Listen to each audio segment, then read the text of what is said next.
Halo, Assalamualaikum warahmatullahi wabarakatuh. Kali ini kita akan membahas kesalahan-kesalahan yang kalian buat di proposal bisnis kalian. Oke, yang pertama yang akan kita bahas itu adalah proposal dari desain dan percetakan. Padahal saya udah bilang di sini untuk cover silakan dirubah. Yang namanya dirubah, Nak, pada saat gini, Nak. Pada saat kita akan memberikan suatu proposal kepada orang lain, apakah pada saat filenya itu dikirimkan, komen orang tersebut masih ada di sana? Satu. Oke. Jadi, ini bukan file revisi. Oke. Ini bukan file revisi di mana data revisi itu harus tetap ada. Ini adalah proposal usaha bisnis yang akan kalian jalankan. Jadi komen saya itu tolong dihapus, Nak. Kalau misalnya kalian nggak bisa ngapus komen, kamu tinggal gini, klik kanan, delete komen. Tuh, selesai. Kenapa area ini masih ada? Karena ada komen-komen masih di bawah sama sekali nggak kamu hapus. Jadi, untuk yang lainnya, kelompok lain, tolonglah, nah, ini dihapus. Oke. Lalu kita turun ke bawah, nama NPM sengaja saya hilangkan untuk seluruh proposal.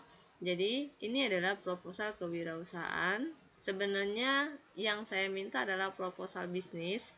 Harusnya ini dijadikan proposal bisnis atau kemudian nama usaha kamu. Template-nya tidak harus seperti ini, Nak. Kamu bisa sekreatif mungkin. Apalagi ini adalah proposalnya desain dan percetakan, harusnya lebih kreatif harusnya. Tapi nggak apa-apa, kita kan masih belajar di sini. Salah itu wajar. Oke, disusun oleh D-nya itu besar, Nak. Oke, perhatikan ini pada saat nanti apapun yang kalian buat, makalah, skripsi atau apapun, D-nya itu besar, Nak. Disusun oleh jurusan sistem informasi, STEMIK MDP Palembang. Oke, kita turun ke bawah. Kata pengantar, saya udah bilang, Nak, di sini, Nak. Untuk kata pengantar silakan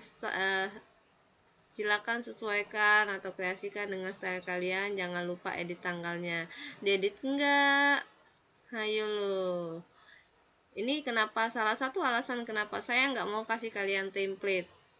Ini yang saya takutkan, benar-benar saya takutkan kalian jadinya nggak kreatif. Oke, jadi tahu salahnya, ini hapus, Nak. Ini edit tanggal berapa, makanya ini saya kasih komen. Oke, proposal kewirausahaan dapat selesaikan dengan waktu. Sedangkan di sini saya bilang berterima kasihlah kepada orang-orang yang sudah mendukung usahamu. Jadi kamu untuk kata pengantar pada saat pengucapan terima kasih, siapa saja orang yang sudah berjasa sampai kamu akan merealisasikan idemu. Itu di kata pengantar. Benar, proposal ini untuk memenuhi salah satu tugas kewirausahaan, benar. Oke, yang lain nggak masalah, karena ini jangan lupa diedit, kemudian ditambahin, ya, Nak, ya. Untuk yang ini saya udah bilang, untuk kita boleh pakai SWOT, boleh pakai analisis lain, tapi umumnya itu pakai SWOT. SWOT, SWOT. Daftar isi bisa lah bikinnya. Ini saya cuma contoh. Nah, latar belakang. Nah, lo. Oke, ini udah diubah, nggak apa-apa bahasanya. Sebenarnya latar belakang ini adalah bagaimana kita membuat usaha kita itu di latar belakangnya apa. Masalahnya apa? Kalau misalnya kamu nggak punya masalah kebutuhan, kenapa orang butuh kamu? Baru kamu bisa ada kasih jawaban. Kalau misal nggak apa-apa, yang namanya latar belakang itu memang dari di depan diawali dengan narasi dulu. Oke, latar belakang diawali dengan narasi seperti ini, kemudian baru yang namanya permasalahan muna atau apa tadi, kebutuhan orang itu akan kamu tuh apa, jelasin di sini. Habis dari situ di sini kamu jelasin setelah kebutuhan itu saya menciptakan suatu inovasi, di mana inovasi saya adalah membuat percetakan bla bla bla bla bla bla bla bla. Jadi itu menjawab kenapa orang butuh kamu. Barulah dengan aplikasi kamu dalam pembuatan, ya semoga saja usaha ini berjalan lancar, gitu nak bahasanya. Visi misi ini suka-suka kamu, karena ini adalah usahanya kamu, jadi kamu harus kasih tahu tujuannya kamu itu apa, usaha kamu itu maunya jadi seperti apa, visinya kamu sampai tahun berapa harusnya. Tapi nggak apa-apa nak, ini udah bagus. Tujuan usaha mendapatkan keuntungan jelas, harus itu. Masa kamu mau rugi? Kegiatan ini menyalurkan, ya nggak apa-apa karena kamu freelance. Nah ini nak, sejak kapan bab 2 ini bergabung seperti ini nak? Ini nggak boleh nak. Oke, yang namanya proposal itu nggak boleh bergabung. Jadi cek lagi nak pada saat kalian kumpul. Oke. Nah, bab itu nggak boleh bergabung. Jadi bab itu akan tersendiri. Profil ini boleh loh nak, sebenarnya kalau kalian pakai tabel boleh. Jadi tabelnya di sini apa, pakai logonya kamu, kemudian baru kamu deskripsikan, boleh kok, itu lebih bagus, lebih kreatif. Jadi orang akan tahu, oh logonya seperti ini, kamu deskripsikan warnanya apa, itu akan menjadi lebih bagus. Apalagi namanya gigi, besok jadi savage. Nih, strategi pasar. Strategi pasar itu ada banyak nak. Ini kan udah dijelasin kemarin di pertemuan berapa ya? Pertemuan 5. Segmen, target, posisi. Kamu jelasin lah segmen pasarmu di mana, targetnya siapa, posisinya kamu akan berada di mana. Kenapa nih nggak dijelasin ini nak? Jelasin lah. Oke, segmen itu kamu itu berada di mana, targetnya siapa, posisinya itu seperti apa, wilayahmu itu nanti kamu jelasin. Analisis SWOT, kelayakan usaha, kekuatan usaha kamu tuh apa, bukan kekuatan kenyamanan konsumen tuh, bukan. Maksudnya di sini adalah seberapa kuat si usaha kamu akan bertahan di dunia usaha nanti. Kemudian kelemahannya, nggak mungkin lah usaha tuh nggak punya kelemahan, kamu pasti punya kelemahan, apalagi kamu cuma berdua. Kalau order rame gimana nak, siapa yang mendesain, sedangkan kemungkinan kamu dua-duanya nggak bisa desain, gimana dong? Ayo, itu kelemahan kamu. Jadi misalnya orang mau minta yang HD, kamu bisanya SD, gimana? Itu kelemahan loh nak. Nggak apa-apa dijelasin kelemahan kamu tuh apa ya, karena kan ini kan proposal. Siapa tahu nanti kalau kamu apa yang kamu nggak bisa, kelompok lain bisa, kamu bisa kerjasama dengan kelompok lain. Peluang, nah ini peluang usaha kamu ini gimana nih, kenapa nggak diisi nak? Adanya peluang jasa desain sekaligus percetakan itu jarang. Dari mana bilang jarang nak? Percetakan itu rame terus loh. Orang mau kawinan aja nyari percetakan, pasti rame, apalagi usaha sekarang. Kamu tau nggak, ulang tahun aja sekarang pakai percetakan loh, karena kan beda-beda pakai banner rata-rata, apa-apa pakai X banner juga. Ancaman pesaing dalam usaha itu apa nah? Pesaingmu ini siapa? Ya percetakan besar lah yang ada di belakang IP itu lah. Terus percetakan yang lah dewo-dewo lah yang punya mesin. Kamu kan baru skill, itu ancaman loh nak. Jadi kamu nggak bisa harganya lebih mahal daripada harga pasaran. Jadi kamu nggak kalau kamu pakai harga di bawah pasar, kamu nggak akan dapat untung. Kalau kamu ngikuti harga pasar, kamu akan bersaing dengan orang-orang yang sejenis dan menggunakan harga yang sama. Jadi kamu ancamannya itu seperti apa? Jadi kira-kira kenapa kamu bisa nggak bersaing gitu loh. Itu ancaman. Inovasi berbasis online kan, nah maksud saya yang ini nak, kamu itu adalah anak SI, oke? Anak SI itu nggak jauh dari komputer, nggak jauh dari internet. Pasti kamu tahu untuk dunia media sosial saat ini nih harusnya kita tuh promosinya tuh seperti apa. Jadi inovasinya tuh apa? Jangan ngikutin orang. Kalau ngikutin orang otomatis kita jadi followers. Oke? Kamu harus jadi leadernya, jangan jadi followersnya. Jadi kamu di sini jelasin inovasinya kamu punya paket-paket. Nah, loh, paket-paketnya gimana tuh? Jelasin berapa kamu akan bersaing dengan orang. Kamu anak SI, kamu bisa bikin web. Dengan bikin web itu akan menaikkan harga jualmu. Nah, itu adalah inovasimu. Oke? Kemudian bentuk usaha. Bentuk usaha itu, nak, tidak yang namanya kamu beli produk orang kemudian dia pakai jasa kamu. Kadang-kadang nak, produk yang kamu jual itu paling 150, apalagi kamu jualnya desainnya doang 10.000 kan. Nah, harga punya orang 100.000 nak. Boro-boro mau promosi tekor nak. Jadi untuk yang di bagian ini, carilah yang memang bentuk usaha yang simbiosis mutualisme, jangan yang merugikan. Kalau misalnya bentuk usahanya kayak gini, akan mendapatkan gratis ya jika men-share usaha kalian di media sosial orang itu dan mengetek 20 orang di usahanya kalian dan 20 orang itu ngetek 5 orang lagi misalnya. Nah, itu kan promosi secara tidak langsung. Nah, itu bentuk usaha. Jadi bentuk kerjasama bisnis. Atau ada sekolah atau badan usaha atau apapun itu yang mau melakukan kegiatan di mana kegiatannya itu butuh apa-apa, misalnya butuh piala, butuh desain sertifikat. Nah, kalian boleh melakukan itu gratis, tapi logo usaha kalian ada di desain itu. Itu bentuk kerjasamanya, nak, gitu. Jadi kamu tetap dapat income, tidak rugi, gitu loh. Atau sama-sama impas, kamu bisa promosi, kamu juga kasih mereka produknya kamu, gitu. Itu bentuk usaha untuk percetakan.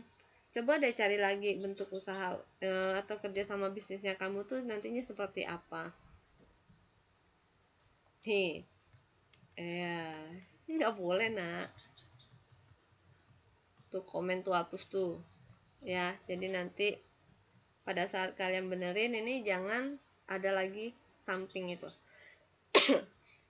Manajemen produksi, nah ini manajemen produksi itu kalau untuk desain kamu itu memproduksinya gimana? Berarti kita punya softwarenya, nak, ya kan? Kalau nggak punya software gimana, nak? Cara desainnya gimana? Masa di sini kamu mau jelasin ide pembuatan produk? Kadang-kadang kan si konsumen bawa materi sendiri, nak. Jadi tidak selamanya yang namanya desain itu memikirkan sendiri. Kadang-kadang konsumennya juga sudah bawa materi, jadi kita nggak usah susah-susah. Nah, pada saat di sini proses produksi harusnya kamu jelasin bagaimana cara kamu mendesain, aplikasi yang kamu pakai itu aplikasi apa, toolsnya itu yang seperti apa, kamu jelasinlah toolsnya itu apa saja. Itu adalah produksi. Bagaimana cara kalian membuat suatu gambar, misalnya kalian pernah buat desainnya teman kamu tuh, nah itu kamu gimana caranya, toolsnya yang kamu pakai itu apa aja, itu adalah proses produksinya. Atau bagaimana langkah-langkahnya. Jadi misalnya proses produksinya itu satu, menerima orderan, kemudian proses order, di mana order itu akan melalui proses editing, persetujuan cetak. Pada saat sudah disetujui, Produk akan dicetak, pada saat dicetak diserahkan ke konsumen, kemudian terjadilah transaksi pembayaran. Itu proses produksi juga, nggak apa-apa. Oke, jadi tidak nyampe ke laporan keuangan, karena itu bukan proses produksi. Laporan keuangan tuh, itu proses usahamu. Usahamu itu lancar jaya atau tidak dilihat dari laporan keuangan. Oke, lanjut. Bahan baku. Oke, kamu sudah punya stiker. Kalau belum punya nggak usah dimasukin, karena bahan baku kamu cuma laptop. Kemudian peralatan perlengkapan kamu OS-nya, OS, softwarenya, bukan OS, sorry, software yang kamu pakai. Software apa? Adobe Premium kah? Mahal. Premiere. Salah terus saya. Premiere kah? Nah lo yang mana lo? Itu bukan ini. Laptop itu bahan baku, berarti bahan baku nggak ada, Oke, bahan baku tidak ada. Peralatan perlengkapan itu laptop. Kemudian softwarenya itu apa? Bahan baku kamu nggak punya. Peralatan nggak usah masukin peralatan dan perlengkapan aja langsung, nggak apa-apa. Nah, ini cara pembuatan. Nah loh, cara pembuatan ini kalau misalnya kamu nggak kamu udah jelasin di proses produksi, nggak apa-apa, nggak usah dimasukin, dihapus saja. Tapi kalau misalnya yang proses produksi kamu bikin dari awal deal sampai ke transaksi selesai, berarti proses produksinya ini kamu jelasin salah satu produk yang pernah kamu buat. Jadi kalau kamu bikin logo, bagaimana cara bikin logo? Dimulai dari buka aplikasi, kemudian menggunakan tools sampai desain selesai. Itu cara pembuatan.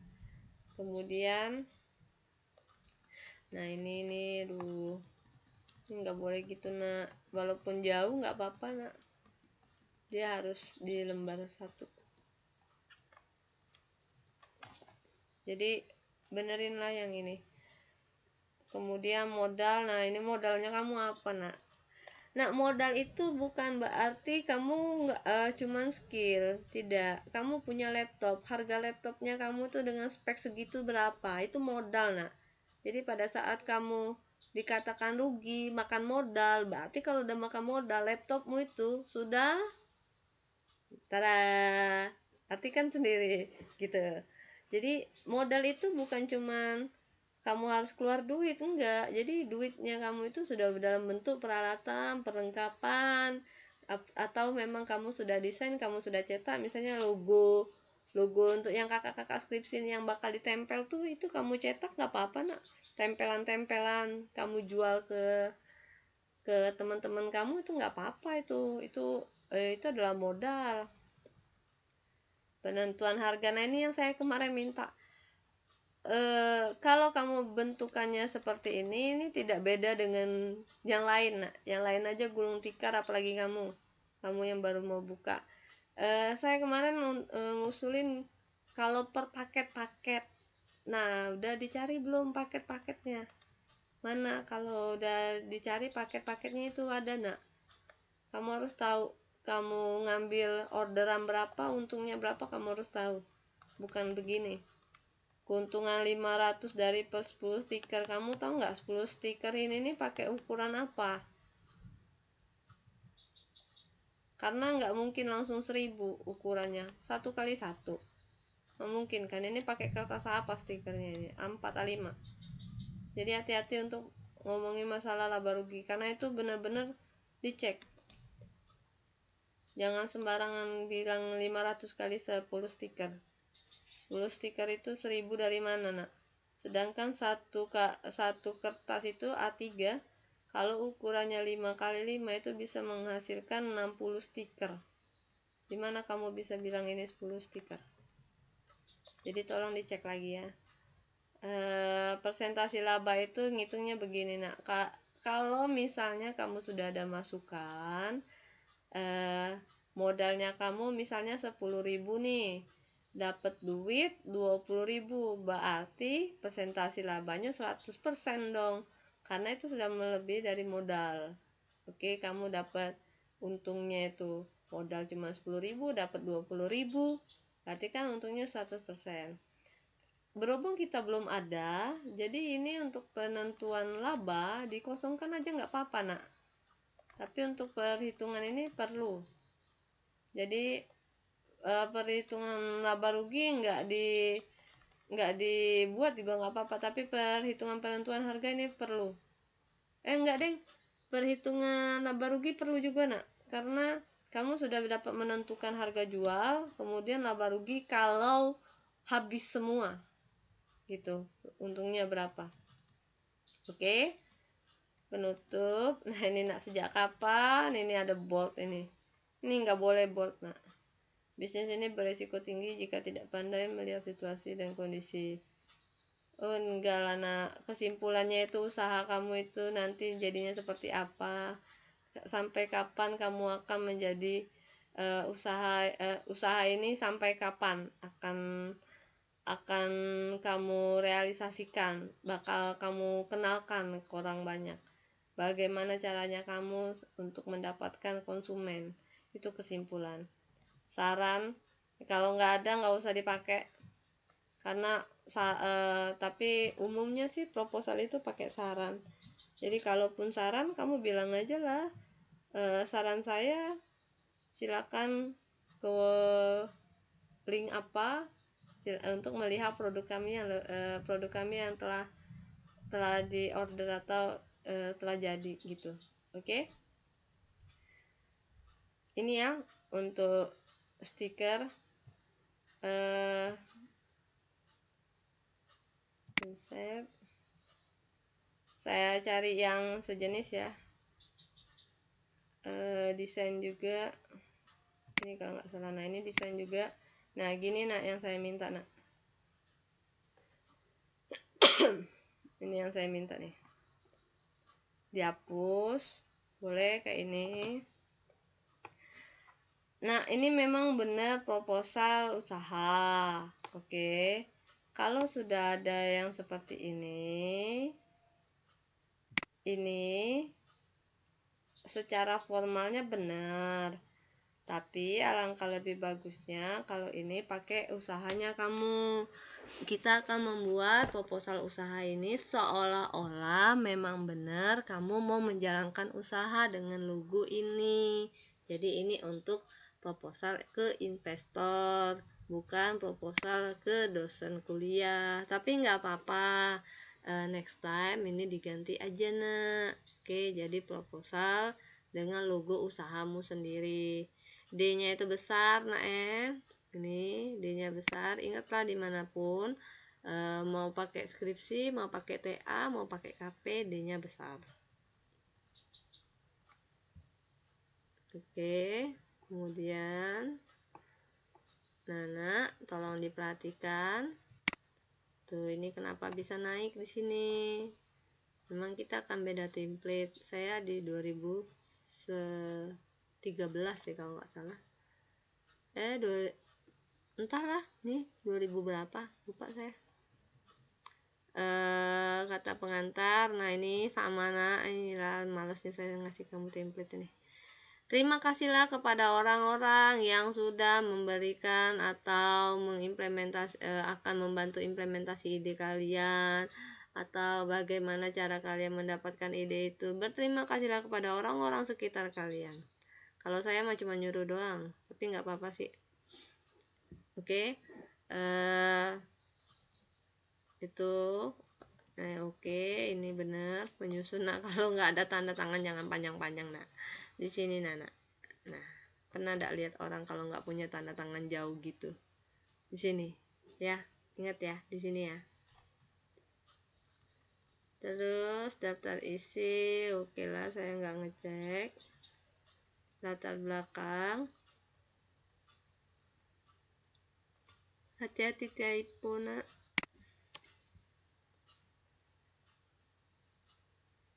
Kenapa mindset?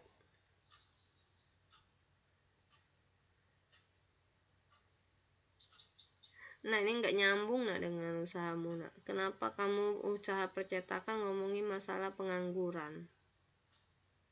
Why? kamu di pendahuluan ini kamu harusnya menjelaskan kenapa orang itu butuh stiker, butuh desain, butuh banner. Kenapa kamu menyediakan jasa layanan untuk itu. Kemudian intinya di sini adalah kamu membuat soal, kemudian kamu menjawab itu sendiri. Soalnya di sini, jawabannya di sini. Kemudian ditarik kesimpulan. Itu adalah latar belakang. Oke. Visi dan misi itu suka-suka kalian lah, karena ini adalah usahanya kalian. Tujuan usahanya kok sama ya dengan yang sebelah, apa-apa gitu, tapi ini fontnya beda nak, harusnya kalian fontnya samain. Oke, desain, terjun, jadi pengalaman, jangan terjun bebas nak, jauh. Kenapa ini musuhan ini? Nah, ini lebih bagus kalau misalnya ini pakai kotak table. Jadi pakai table biar dia lebih rapi, biar posisinya bisa diatur. Ini memang bagus nak. Ada logonya, ada namanya, ada nomor teleponnya, ada alamatnya, ada mutunya, bagus. Tapi lebih bagus lagi, kenapa kamu memilih warna abu-abu dan hitam? Artinya apa? Unity Design itu pengertiannya apa? Kenapa kamu namain Unity Design? Filosofinya apa? Itu lebih bagus. Oke, segmen itu. Nah, saya nggak minta pengertiannya, nak. Segmen kamu itu usaha ataupun persoalan membutuhkan jasa. Oke. Targeting tidak muluk-muluk, asalkan konsisten. Enggak lah nak, targeting kamu tuh apa?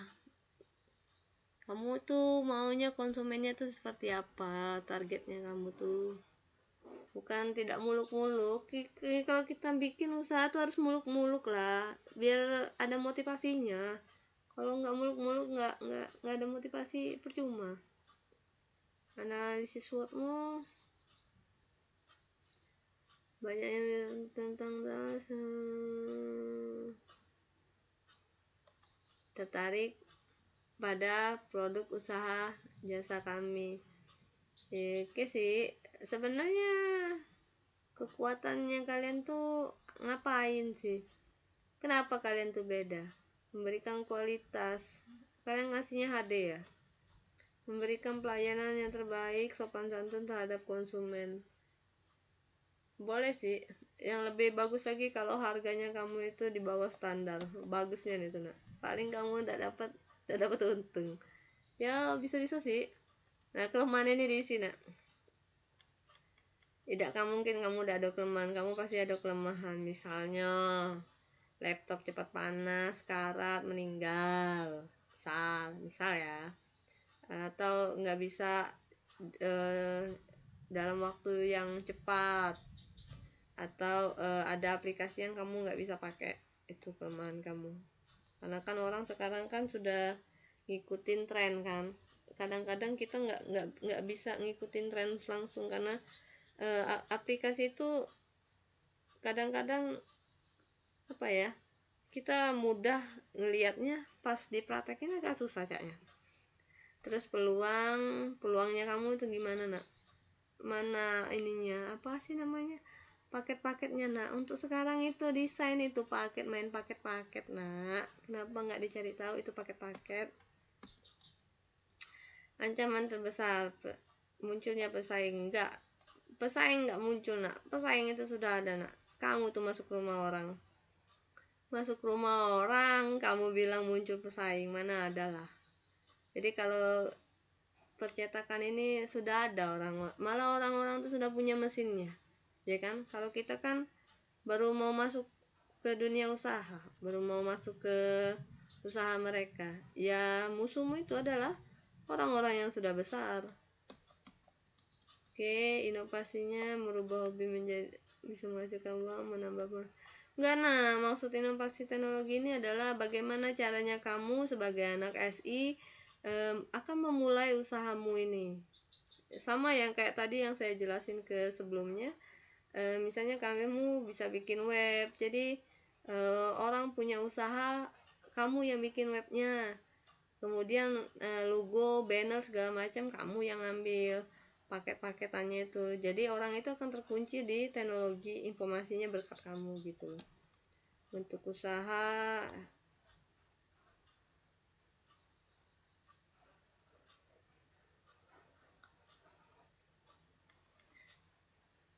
oh nggak bisa nih nak, kalau misalnya saling-saling pesan-pesan ini nak, kamu cuman 10.000, toko kue 200.000, bangkrut lah nak, makan kue tiap hari nggak dapat pemasukan jatuhnya. Gini, kalau memang kamu mau kerjasama dengan toko kue ini, toko kue ini kan akan ada brosur, ya kan? Nah, brosur itu kamu yang desain, minta izin ke mereka untuk kamu bisa juga kasih logo kamu di brosur itu. Nah, itu adalah salah satu bentuk kerjasama. Kemudian logo kotaknya, kotak kuenya, atau kantong belanjanya boleh. Itu bentuk kerjasamanya, yang pasti simbiosis mutualisme, oke? Jangan saling beli produk, itu bukan simbiosis mutualisme, itu mendekati bangkrut kita. Dapat duit belum, udah beli belanja orang. Proses produksi kok sama ya kayak tetangga sebelah ya. Nah lo, kopi-kopi ya kalian ini. Salah ini, penjelasannya sama ya kayak yang sebelah ya. Sama ya nih. Laptop MDP. Nah, MDP nggak ngeluarin laptop. Nah, sejak kapan MDP ngeluarin laptop? Itu ada mereknya pasti. Itu laptop apa, speknya berapa, software yang kamu mainkan itu software apa, versi berapa, itu nak, bukan laptop MDP. Aduh mamang. Cara pembuatan balik ini nak, cara pembuatan itu tuh kayak mana, kayak gimana kamu bikin desainnya. Kalau ini masuk ke atas ini nak, nah masuk ke atas proses produksi. Oke, gimana kamu memproduksinya, dimulai dari deal, kamu masuk proses desain, proses cetak, proses editing, proses ACC, naik cetak, sudah cetak kirim ke konsumen, konsumen ngasih duit, nah itu produksi tuh. Kalau yang ini produksi. Anggaran, ya ini benar nih, kami tidak ada modal. Mana ada modal nak, laptop kamu tuh paling ya pakai duit. Itu berapa harganya, itulah modalnya. Skill kamu kira kamu kuliah tidak bayar, tidak punya skill di situ, itu bayar nak, itu modal kamu lah, bukan tidak ada modal. Nah ini nggak apa-apa, santai. Namanya juga kita belajar. Jasa logo oke, udah sama revisi ya, jadi kalau revisi berkali-kali tetap 10.000, karena ibu tidak pernah lihat revisian nak. Revisian itu ada di editing, tapi biasanya tidak bayar sih. Macam mana kalau kamu tidak senang dengan desainnya, minta revisi. Misalnya kamu naruh warna pink, kamu tidak senang warna pink, ayo. Jadi kalau bisa sih revisinya udah usah dipakai lah nak, tidak guna juga. Banner cetak akan ditentukan berdasarkan ukuran. Oke sih, didapatkan dari hasil barang laku karena kami tidak mengeluarkan modal. Oke, masukin rumus doang ya. Kalau masukin rumus doang berarti ini dihapus aja lah nak, ini nggak usah. Kalau yang lain oke. Persentase nggak usah, karena kita belum jualan, jadi kita belum tahu laba bersihnya kita berapa, kecuali memang kamu sudah pernah order. Nah ini tolong diperhatiin lagi nak ya, naik turun naik turun turun naik turun naik. Semua usaha pasti dimulai dari nol ya, ada banyak jalan untuk membuka usaha dan mencari uang. Tentunya kita harus meningkatkan skill juga ya, benar, nggak masalah. Perbanyak relasi dengan teman dan kerabat. Buat apa? Buat apa? Kalau cuman saran perbanyak relasi dan teman dan kerabat, buat apa? Banyak-banyak keluar sekarang, kumpul-kumpul corona loh. Apalagi gini, berbanyak relasi dengan teman, berarti kan mau ngumpul-ngumpul, corona loh nak. Jadi sarannya tuh coba jangan nanggung bahasanya, perbanyak relasi dengan teman dan kerabat dengan tujuan memperluas area promosi misalnya ya. Oke. Sampai di sini koreksian untuk grup desain. Kalau misalnya ada yang kurang jelas, ada nggak ngerti, silakan langsung ke chatting ke grup ya. Oke, saya akhiri. Assalamualaikum warahmatullahi wabarakatuh.